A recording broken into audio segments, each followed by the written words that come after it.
Um,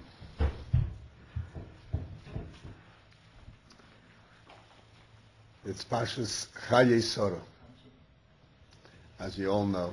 Baruch Hashem.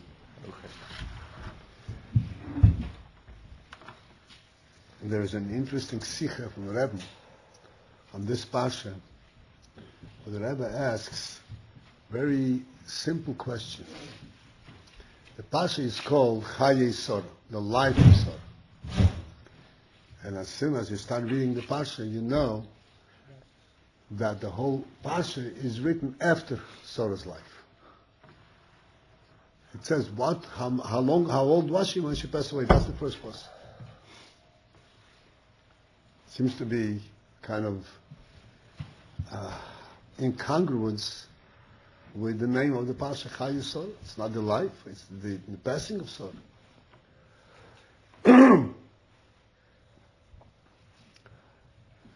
And the Rabbi gives a very profound explanation, and he says that the life of a tzaddik, life in general, in every person, life is the neshama. The neshama is eternal. And in every person, even while he is living in this world, in the body, the life experience itself has an eternal quality to it.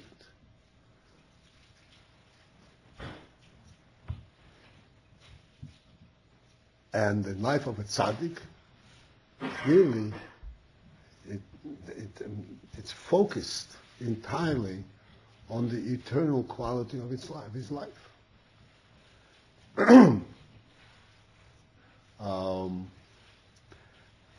Other people, average people, are also involved in things which do not have an eternal significance.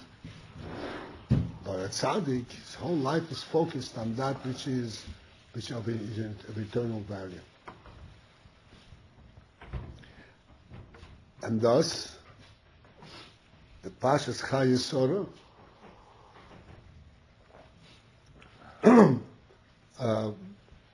represents and puts emphasis on those things which were the essence of Sorah's life.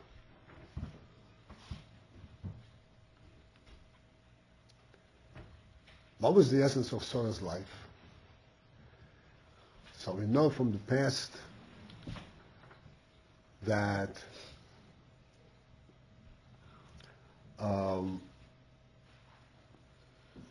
Sorah, in comparison to Avraham, for instance, Avraham was a tzaddik, no question about it.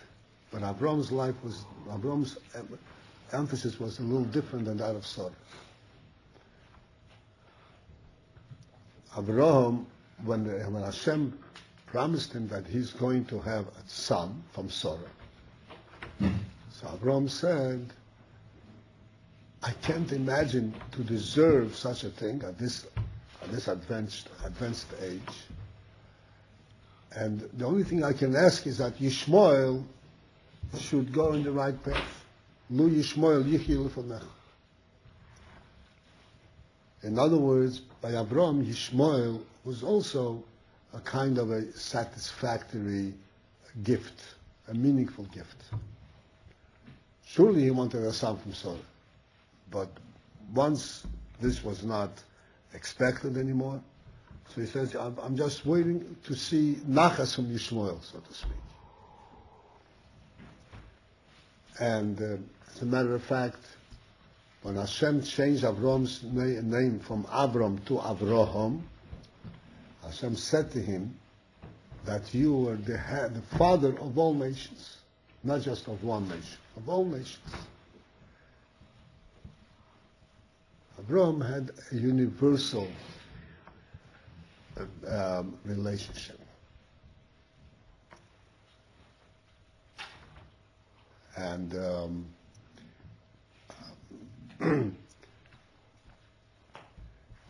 as a matter of fact, even today, when the Gerim that join the Jewish people, how can Gerim join Jewish people? Because,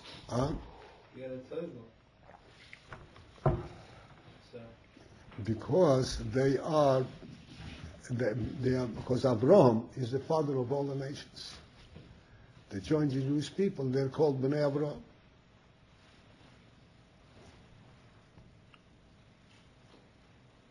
You have a question? I'm just thinking about what you said. A ger is called Ben Abraham. He's a Jew. Ben Abraham. So am I then. What? I'm Ben Abraham too then. That's right. Yeah. That's right. But that's right. So he is a Jew. By birth, how did he become a Jew? He wasn't born a Jew, because all nations are Shaykhs to Abraham, and that's why he's able to join the Jewish people. And when a ger is Nizgayer, he's called Ben Abraham. Whatever name he chooses for himself, Ben Abraham. I have a question. Are you sure? Yeah. Think a second time before you say Twice. twice, and you still have a question. Yeah, because it's related to Mashiach. I've been talking about Mashiach, so it's out of context.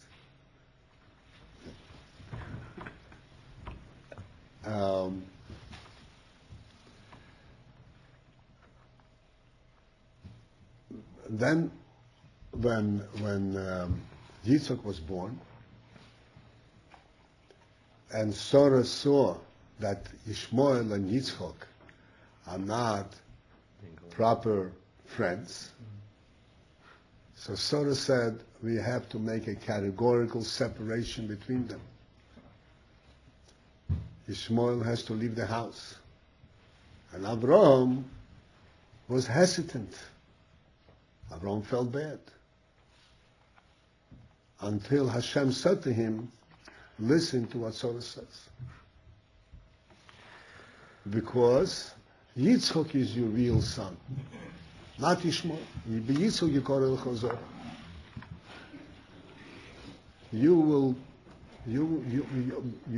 The fact that you have children, you have a son, will be based on the fact that you have Yitzchak, not based on the fact that you have Ishmael.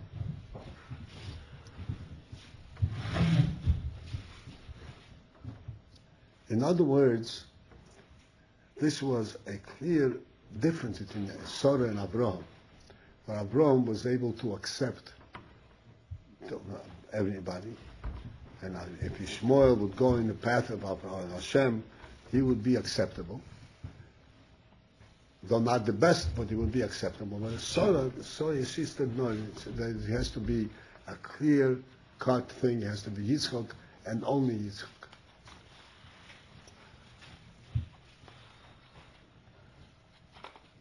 We'll discuss this later on, the significance of this, but just to give you a quick rundown how this fits into this parsha. And that this is in fact Chayey Sorah. This parsha actually represents the life of Sorah, which means the eternal quality of Sorah's life. Yes. I don't understand. Abraham was so great as well. How can he not? In Midrash it says Yishmael used to shoot arrows at Yitzhak. He used to rob people. How could Abraham not make the same thing as Sarah? You know. I mean, I know it's his own son. It's his own. You know what I mean? I don't understand. Abraham wouldn't come to that as well. No. Surely that if Ishmael is shooting arrows, it's not such a good thing. But Abraham was working towards Ishmael doing tshuva. As a matter of fact, he told did tshuva at the end. Yeah. At 30, right? You know, this was Abraham's thing. And he does tshuva, then he's accepted. And anybody who does tshuva is accepted. But we'll go into this and try to understand the real difference. But as I said, I want to first conclude the point on the parsha as we asked, that this parsha truly reveals, focus on Chayey Sorah. What was Sorah's life about? The first thing we see that Abraham was looking for a burial place for Sorah. And the Bnei Chayes is the people they lived among, they said, you a burial place? choose the most prestigious place that we have. If you were such a honorable person by us, it would be an honor to have you join in our burial place. Avraham said, no, this is Sorah. Sorah needs to have a separate place. Cannot be joined with anybody. Then when it came to finding a wife for Yitzchak, similarly, Avraham said, Made a square Avraham said, it has to be from the land. a daughter of my family. Shouldn't be from Bnei Kna'an. And also, Yitzchak is never to leave Eretz Yisrael. Again, the full emphasis on this difference of Yitzchak from everybody else.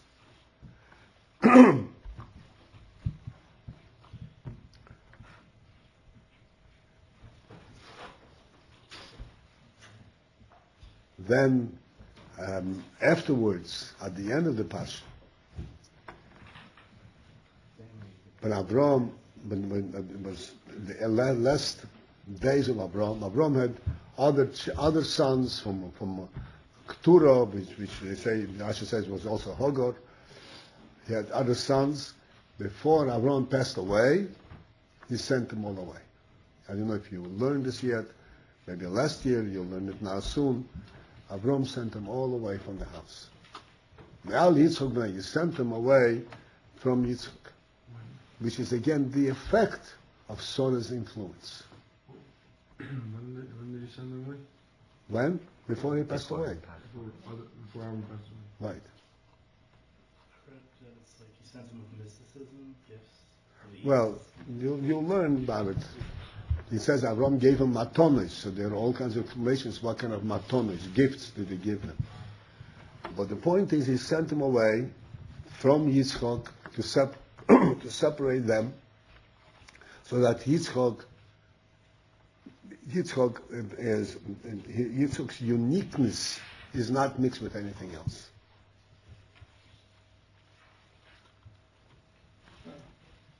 Again. Thus, this clearly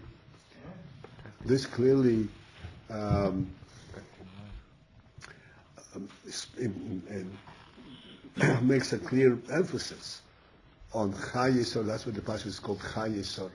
This is the real life of Sorah. This is the thing that Sorah lived for. To bring Yitzchak and to establish a uniqueness of Yitzchak that it cannot be mixed with anything else.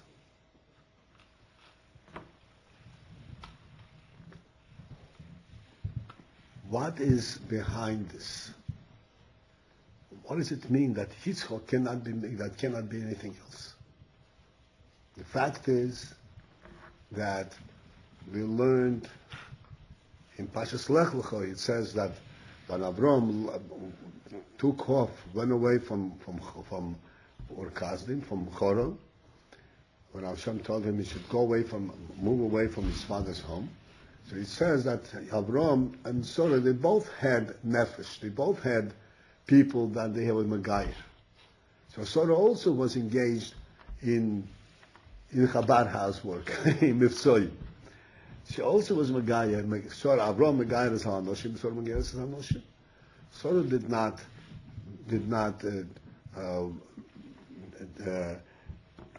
discriminate in terms of, Sorah did not keep her knowledge to herself. She taught other people, just like Avraham did. And yet, there was something special that Sorah emphasized about Yitzchak, that is something which cannot be mixed. And this is what we want to focus in and understand. Besides that, this will give us an understanding of the Pasha, but it will also give us an understanding of ourselves, because we are also Bnei Avram, Yitzchak, Yaakov.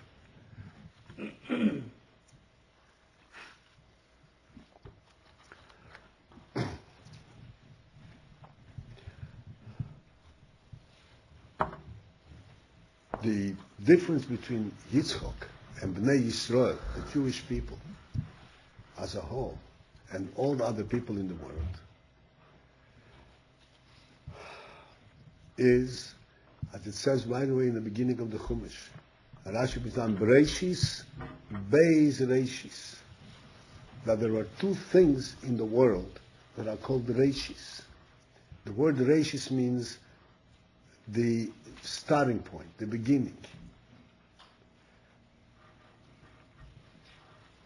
Beginning in this case means not just where it started off and then it developed. As a matter of fact, the beginning of the world was Odom Orishin. But the beginning means that which started the whole process going. Why did it start? What was the reason behind starting the whole thing? And the rashis of the world is based, there are two things which are the rashis of the world. The Torah and Yisrael. Now Yisrael is a small nation relative to the whole world. Even though that it says by Avraham Avinu, your seed will be like the stars of the heavens. They cannot be counted and so forth. But this we have to understand, they will shine like the stars, all kinds of different things. But in fact, numerically speaking, there's no comparison. No comparison. And later on, Moshe Rabbeinu tells you that Hashem did not choose you because you're numerically greater than all other nations, because you are the Miyat Mekolam. In fact, you are the smallest of all nations. And this was true throughout the ages. In addition to the fact that Eden had their Golus, Soras, and crematoriums. But even at them to start with were numerically the smallest nation. Not the greatest. And yet, this is what the world is about. This is the core of the world. All other nations, which is the great multitude of the world, they're all human beings, and they also have certain, what's called certain human obligations. They have the seven mitzvahs b'nei Noach. All nations have mitzvahs from Hashem, 7 mitzvahs that they must perform, and if they perform them, they have certain merits, they have certain schusim.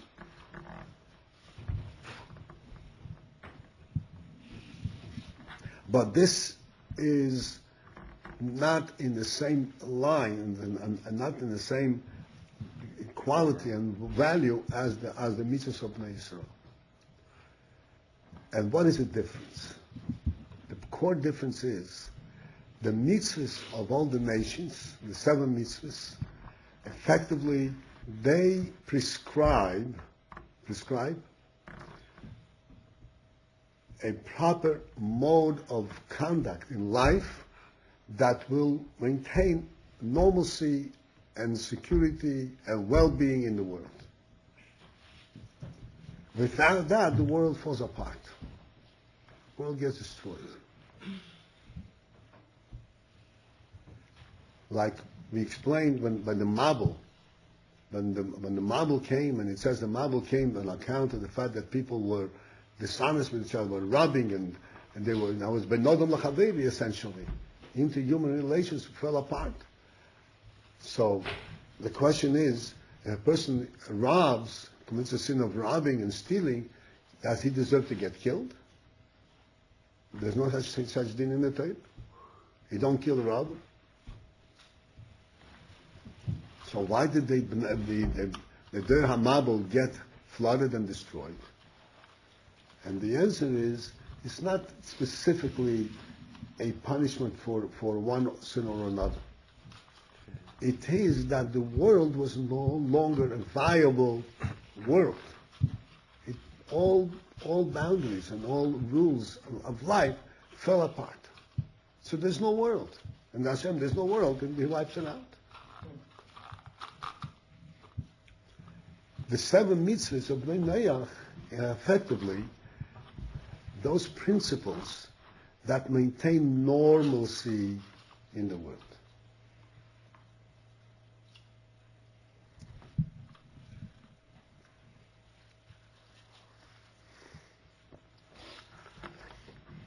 There are obvious things like the civil laws like robbing and stealing, gneva and gzela. This is one of the things that are osir. Illicit relations are osir, again, because it perverts the whole ways of the world. And Avodah Zorah is osir. Idol worship is prohibited in the Torah for goyim. Now, it's an interesting thing. Goyim are prohibited Avodah Zorah, but they are not obligated to serve Hashem. They have no obligation to daven, to pray to Hashem, or to bring korbanos, or to do anything. But idol worship is prohibited. Why? Because idol worship is contrary to the reality of the world. Serving Hashem, this is a higher level of spiritual attainment, spiritual recognition. But idol worship, this is where the human being is fallen down from his natural state. Because a human being, with his seichel, recognizes that idols, this is a false thing. He recognizes that this is contrary to the truth. And once he starts going in a path that's contrary to the truth, as he himself recognizes, this is the path towards destruction of the world. And so too all the mitzvahs. Showing mitzvahs are effectively those principles that maintain normalcy and a healthy life in the world. The mitzvahs that Yidden have are of a different category. Those mitzvahs are, their function and their effect is to retranslate the whole world in a different light. It is not to better the world. You know the expression, everybody speaks about making the world a better place to live, which is a nice slogan. This is fine for other nations. Yidden have a completely different function in life. It is to elevate the world to a plateau where the world recognizes that it's not world, that it's godly. That the world represents a godly presence. This is what Yidden are about. And for that, we say, Bereshis, this is the beginning of the creation. Why did Hashem create the world? What does the world represent? What is the world for? It is to represent these two inyonim, Torah and Israel. I would like to elaborate on this a little bit, since I'm talking to intelligent men, right? Yes? Thank you.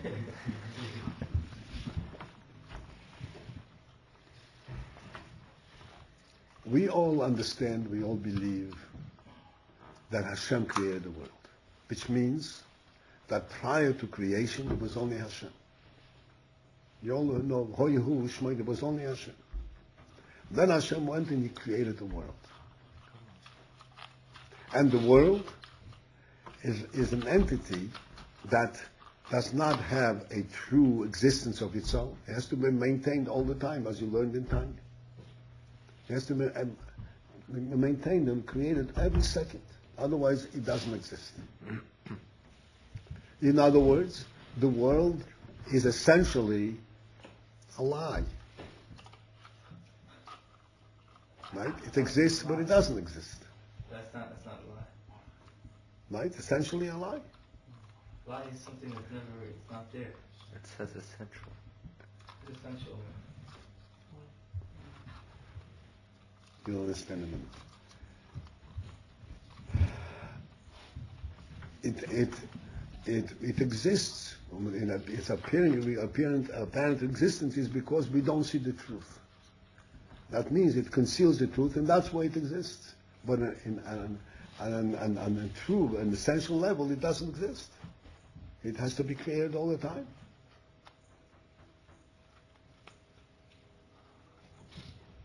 If I hold up this watch and I tell you, you know, the watch is in the middle of the air, is that true or is it false? False. It's false. It's not in the middle of the air. It's being held up.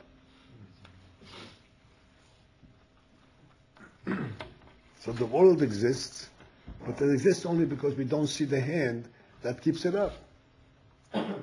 But essentially, it's being maintained all the time, being created all the time. So now the question is, I ask you a question, did Hashem create a lie? Did Hashem create something that conceals the truth? What's the point of such a creation? For us to reveal. What's the point of such a creation? The creation that conceals the truth. Therefore, it has to mean that no, that the world was created to reveal the truth, not to conceal the truth. The world was created to actually represent the truth on the worldly level. But not that it should be a lie, an ongoing lie. And this is the principle. Bereshis, that the world was created for these two principles of Torah and Yisrael. Because Torah and Yisrael then go and they reveal the truth of the world. And they reveal the godly presence in the world. And then the world becomes a true presence. It's no longer a lie. Because if we recognize that Hashem wants the world, so then it's no longer a lie. That's a real presence.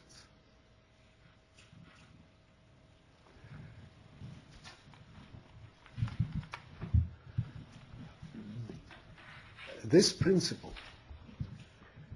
that a human being represents a godly presence in the world, not just that he is living like a human being, a normal human life, a worldly life, but he actually is representing godly presence in the world, not worldly, decent worldly presence. This is possible only in Yitzchak, in Bnei Yisrael. This is not possible in Bnei Yishmael, not possible in other nations. Like we said before, they have 7 mitzvahs, but what are the 7 mitzvahs all about? It is a decent world. But the lie of the world remains a lie. It's a decent world. Except that they are also necessary because in order for Bnei Yisrael to be able to accomplish their task, there need to be all kinds of other nations in order to maintain a full developed world. But in the core purpose, where the so to speak, as he said, that the lie of the world is removed. And they say, no, the world is a true presence. That occurs as a result of Bnei Yisrael and occurs as a result of Torah.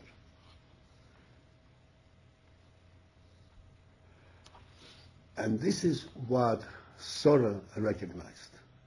Sorah said, it's not enough that Yishmael is going to do tshuva. It's not enough that we have a lot of decent people in the world. That's not what God's creation is about. What we need to establish is a Yitzchak nation. What is Yitzchak? Yitzchak was of a different category. Right in the beginning of his life, the first thing that we know from Yitzchak about Yitzchak was that he was put on the altar. Right? On the Mizbeach. Yitzchak put on the Mizbeach. What does this mean in simple terms? That he doesn't belong in the world. He belongs on the Mizbeach.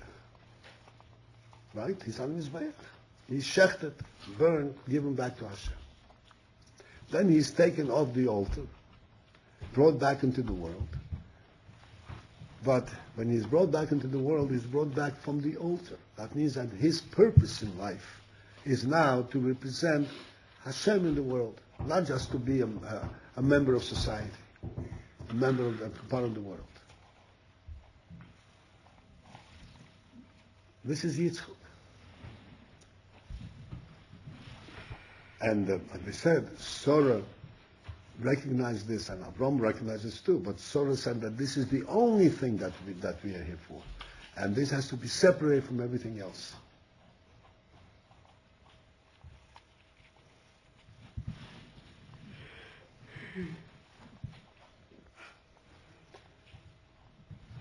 This is the principle of Chayey Sorah, and principle of what we have discussed here.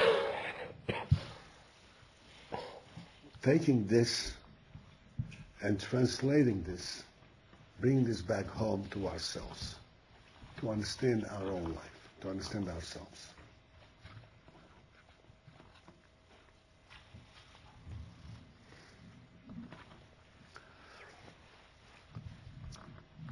It's inevitable that each one of us is concerned and preoccupied with our own needs. We need to develop our knowledge. We need to develop our capabilities. We need to be able to make our way in the world. We need to be a somebody. We need to be respected. We need to have seichel. We need to have knowledge. We need to have all kinds of different things. All of these things are effectively focused on the I. I have to be a real person. I have to be a real mensch. I have to develop my seichel. I have to develop my midas. I have to better myself. And I have to raise myself higher and higher in terms of intellectually and emotionally and every other way.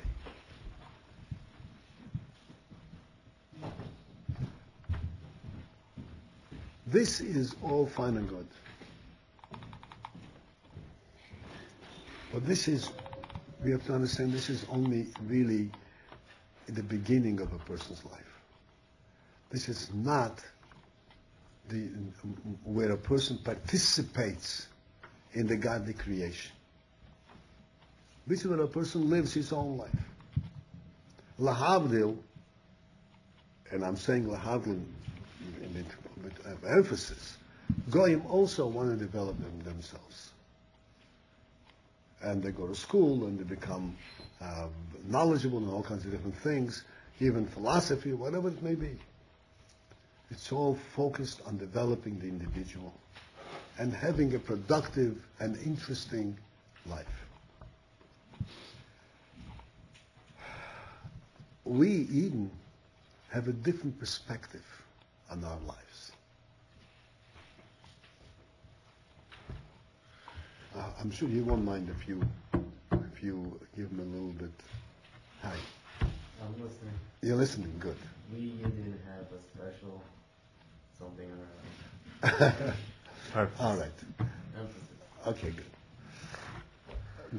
Developing ourselves is something which is natural. And we absolutely do have to develop our seichel and midas.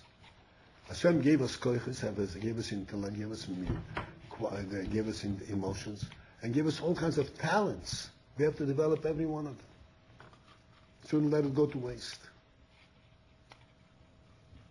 The Rebbe says in Hayom Yom, it's brought down, that someone who is capable, the example over there is a simple example, but this extends to everything. Someone who is capable, who has got the fine sensitivity to be what's called a noikiv magolius. In the Gemara time, noikiv magolius means somebody drilled a hole into a pearl. To drill a hole into a pearl without breaking the pearl and getting straight through the middle so that the pearl can be strung properly it requires talent, precision. Today it's done with machine. It's no longer such a great talent. But essentially, it requires great sensitivity to be able to focus in and make a hole in the middle, straight in the middle, perfectly in the middle, so that you can take a string of pearls and they all fit perfectly. Right? Mm-hmm. Now, what's the necessity of pearls? You can live without pearls. Pearls are the luxury of life. It's not a necessity of life. So it says over there that if somebody is capable, he has the talent, he has the final chushim to be a moiker margolis, and instead he chooses to be a baker. Now compare these two things. A baker is producing food of necessity that actually gives sustenance and maintains the life in the world. And what's a pearl? It's of a completely secondary level of importance. Nevertheless, if he chooses, this Noikim Margolis, this fine artist, chooses to be a baker instead of being an artist, he is considered a sinner. He's doing a sin. It's not a sin like a Shulchan Aruch, like he ate treifas or he was Machal Shabbos, but it's a sin from a human perspective. It's a sin that he is abusing his talent that Hashem gave him. Because Hashem created talent, it has to be utilized in a proper way. So it's true that to make pearls is of secondary importance, but secondary importance at some level is also important. People have to, like the Gemara says, that there are certain things that marchivin daidish olodom. Marchivin daidish olodom means open a person's mind. A person has to really try to understand things clearly, down to earth, but then there are the enrichment of learning, so that his mind is open to understand a broader perspective. Ultimately, a person's mind has to broaden out and to be able to incorporate a broader perspective, not just a narrow perspective. This is effectively what Chassidus is, right? You learn Shulchan Aruch. Shulchan Aruch has the clear do's and don'ts, do's and don'ts, do and don't. Right? That's the fundamental. But ultimately, we owe to develop our mind and heart to understand the richer part of Torah, the deeper part of Torah. And for that, you need to develop the mind in a different way. So even though this is not the absolute necessity in order to survive, so to speak, the daily requirement, if a person doesn't know Shulchan Aruch, then he doesn't know the beginning. He can't make a first step. He doesn't know what you're allowed to do on Shabbos, what you're not allowed to do on Shabbos. He is in grave danger. Doesn't know what you're allowed to eat, what not allowed to, which fish you're allowed to eat, which fish you're allowed to eat. He's in great danger. He doesn't know that you're not allowed to mix meat and dairy. He's in grave danger. So these are the fundamentals which are absolutely necessary. But thereafter, it is of equal importance, and perhaps this becomes the neshama of everything, to understand what's behind it, to understand the neshama of life. This is like the Noikev Margoli, it's like the one who is stringing pearls. This is the enrichment of life, which is equally important to develop one's mind and to be able to see enrichment in the world in order to see enrichment in Torah. In Torah itself,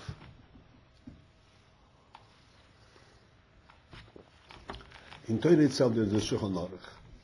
Then there is what's called the Paltiel, the learning Gemara and Rishonim Achronim,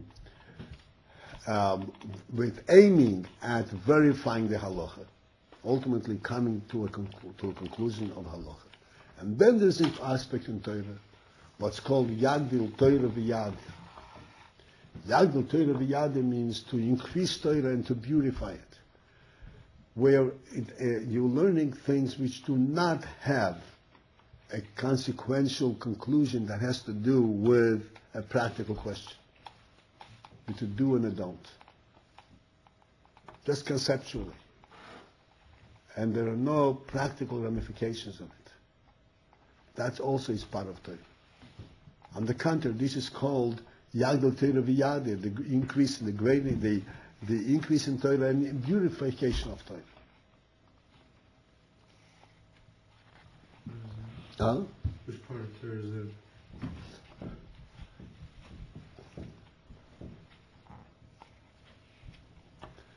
This part of Torah exists in every one of the 4 levels of Torah, Pshat, Remez, Dush, and Soit.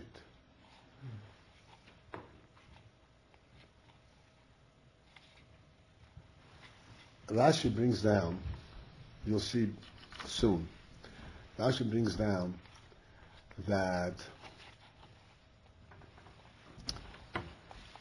it says later on that Timna,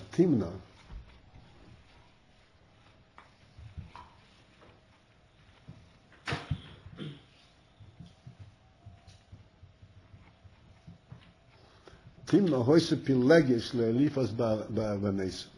Timna was a woman by name, and she was a pilegish. She was a secondary wife to Eliphaz ba'nesim, to Eliphaz the son of Esau.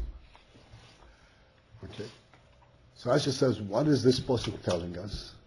What's the point of this pasuk? The point of the pasuk is this: this Timna was actually a princess by the goyim, by the nations that the Esau conquered.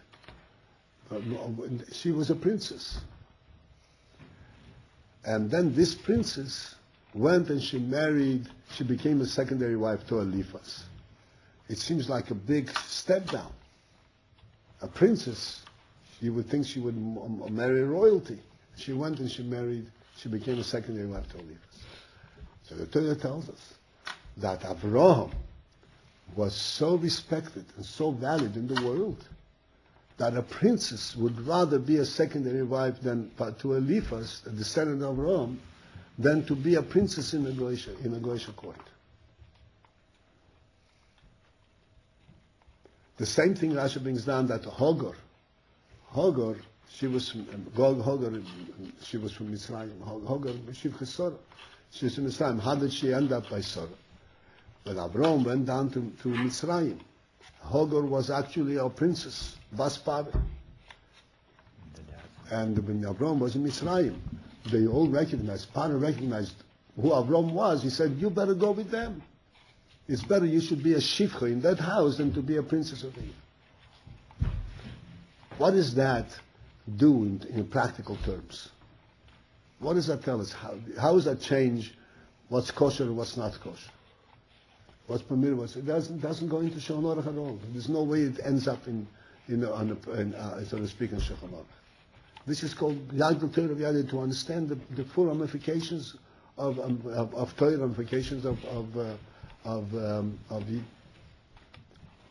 this is just to broaden our understanding of what's going on in Torah.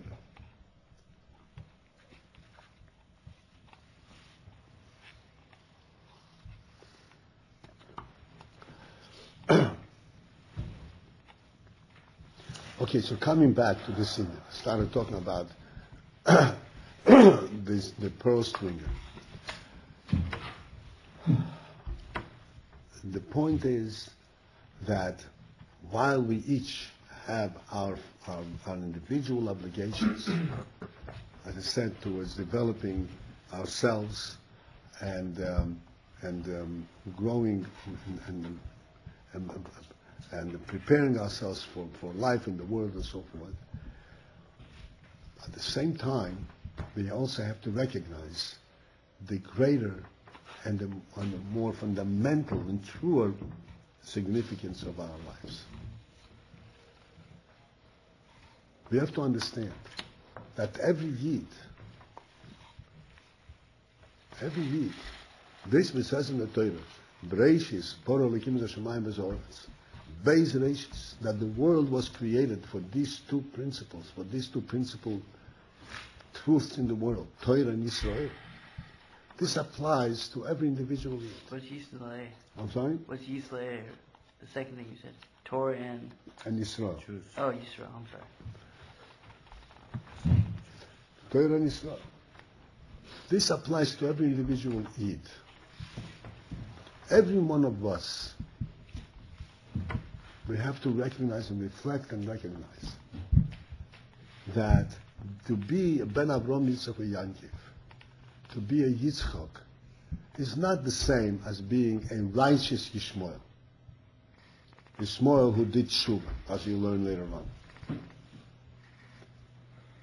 Because as a matter of fact, you could see, as you learn, how do we know that Yishmael did Shuvah? Emphasizing on the What? word. Emphasizing on the year, right? Right? Emphasizing on the year. No, how do we know?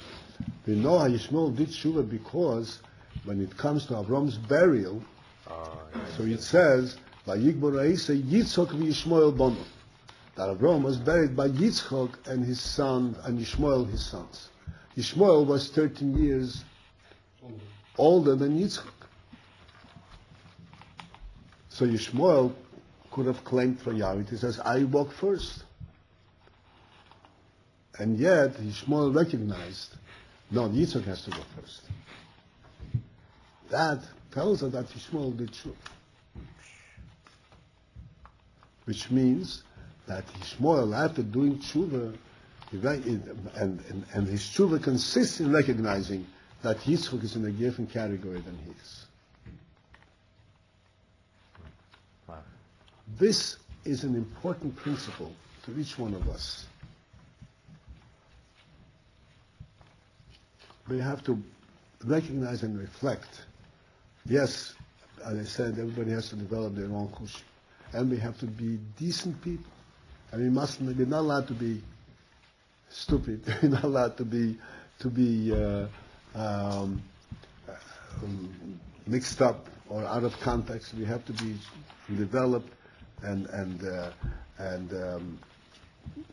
well-focused people. And when it comes to, say, for instance, doing business, we have to be a good businessman, because if you're not a good businessman, you're going to lose your investment. Everything has to be done wisely and honestly, the way the world runs. But at the same time, we have to recognize what is our true presence in the world, and what is the purpose of our being here, which is completely different than everything else.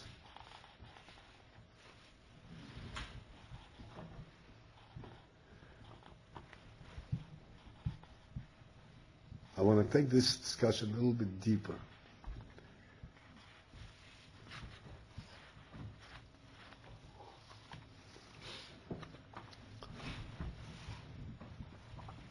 In our own lives, we discussed this using as an illustration. A person is hungry, he eats. Why does he eat? Because he's hungry. So in that case, the eating is a reaction. The fact is, I'm hungry. I feel hunger pangs, so I eat. So this is not, eating is then not a purpose in itself. It's just a response to a circumstance.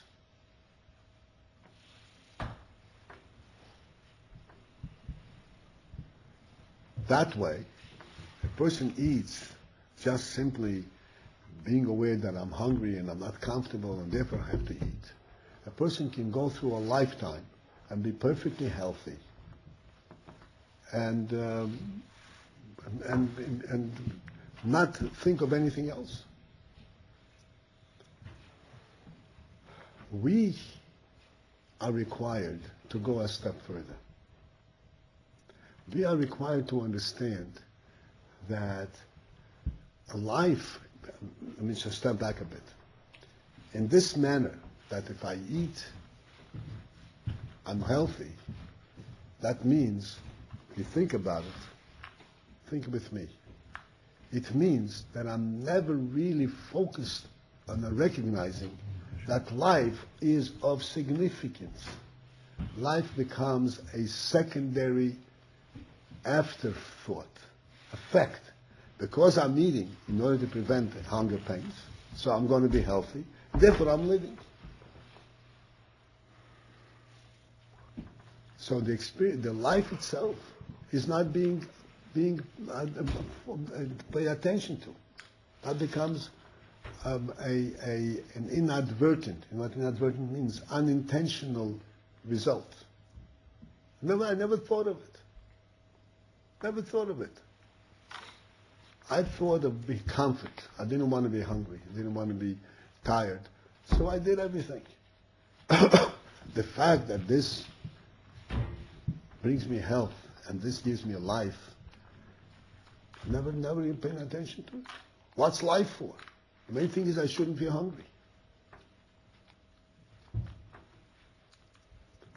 So when we describe things in this manner, we readily can see how foolish this is.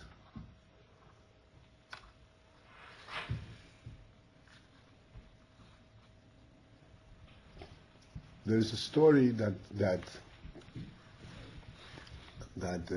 Friedrich Rebbe wrote down, an episode,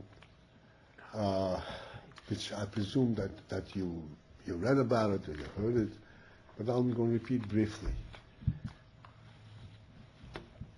It's a story that gives a very, very simple illustration of something, but if you think of it into it, you see the depth of what's contained therein. The story is that the Rebbe Rashab and his brother, the Razah. The Rebbe Rashab had a brother, Reb Zalman Aron. Reb Zalman Aron was older than the Rebbe Rashab. Was the older brother. So one time,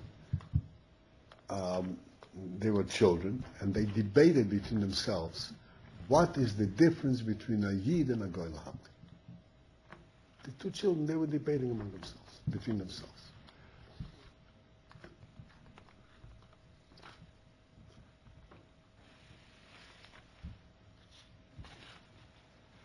The Tzemach Tzedek heard their debate. It was their grandfather. So he called them in, and he heard their debate. He says, he told them, go and call. They had a Meshoris, they had a goy who was, whatever there was a Balagol, a goy who worked in the courtyard. Call him in. So he calls him in, and he says, and Tzemach asks him, whatever Yivan, did you eat today? Yes. Did you eat well? He says, oh yeah, I ate well. So he says, why did you eat?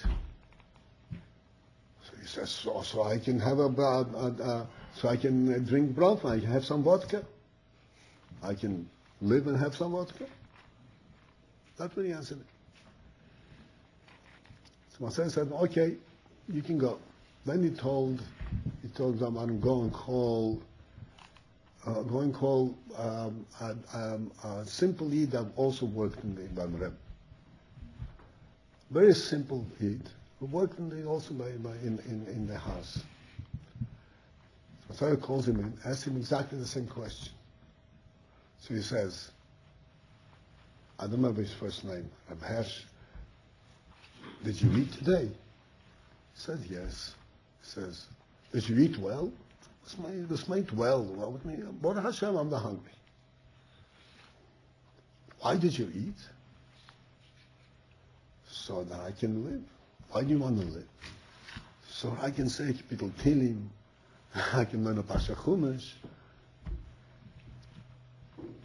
But Tzaddik dismissed him. Then he turns to his children and says, you see the difference? Now I said, this seems to be a very simplistic answer. But in fact, this is not a simplistic answer, a very profound answer. it's inherent by Yidden that life is not just a physical experience. Life has a purpose of its own. And we do everything because we recognize the significance of life. But life itself is not in order to enjoy a piece of bread on another steak. Life has a true purpose of its own. And whatever we do to maintain life is fine. But we maintain life, that's the center, that's the focus of everything that we do. L'Habla Goy is a decent guy. He's not as a Rabbi anybody said, but it's all a simple, self-contained cycle. Life is not a purpose of its own. He lives so that he can enjoy a cup of brown food, and a fat bison, and a piece of cake, and a herring, and a pickle.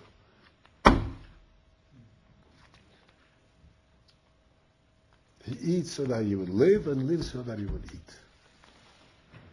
But life does not have a value, a purpose of its own. By us, it's just the opposite. This is inherent in the Yid. And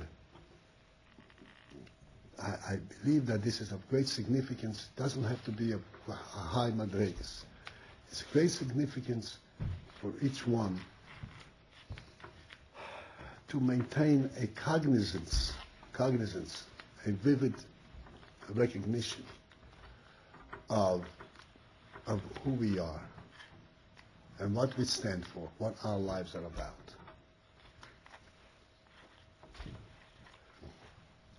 Even though we live in the physical world, but our presence in the physical world is a spiritual presence. Even though we do everything in the physical world, exactly like everybody else. We eat, we sleep, we work, we do everything. But our presence in this world consists in our spiritual presence, not in our physical presence. This is Chayey Sorah. Here, Chayey Sorah. The whole passage is called the life of Sorah. But Sorah passed away already. But the life of Sorah, what Sorah lived for, that continued to live. And this is true regarding every Yid. This is what Yitzchak was, and this is true regarding every Yid. Even the simple Yid. Even that simpleton who didn't know much more than saying a Pickle Kiri. A Yid cannot live in order to have another piece of bread. It just doesn't work. This is not what a Yid is. So that here in Yeshiva we're working hard to learn, to acquire knowledge, and to develop our chushim and all that. And it's hard work, and it's not. Sometimes it's not so easy, and it's not so interesting. You have to understand what this is all about. This is more than just the experience of learning this and learning that. This is the life of the world. This is what the world is all about.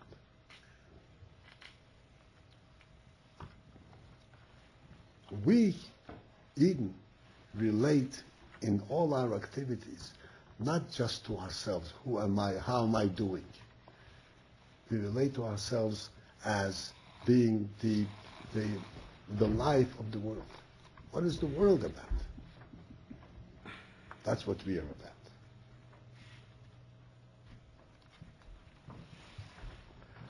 This gives a different perspective in our lives, gives a different level of enthusiasm, a level of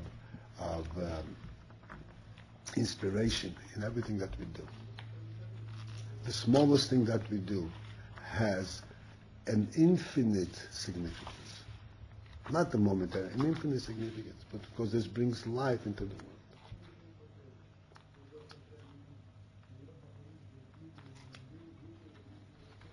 We once explained that how do we get to have a sense, the value of life as viewed by the Torah. Just living. And it is that if you look at halacha, that a person who is Rahman al-San the last seconds of his life, they're catching the last breaths. You would say, what's his life worth? Is he ever going to produce anything? He's going to be productive. He's on the last moments of his life. The halacha is, if somebody walks over at that time and gives him a shake, he wakes him up. This shake is more than he can take. He doesn't have the strength to respond to this shake. As long as he's lying there peacefully, he can breathe. Give him a little shake, he will lose it. He won't be able to take the next breath. And somebody gives him a shake, and he loses his breath. This person is guilty of murder.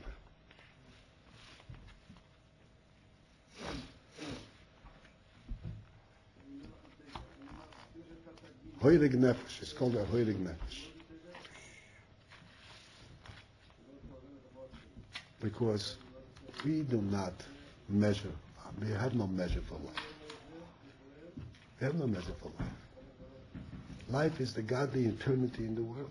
And every second of it is an eternal second.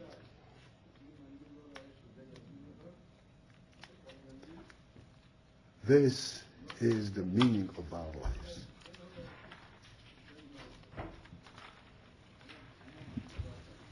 And everything that we do is really part of this life. This is what the Rabbi created the world for. That a Yid should live and breathe in this world and recognize that there is eternity in life, that there is a godly spirit in life. That's what this is all about.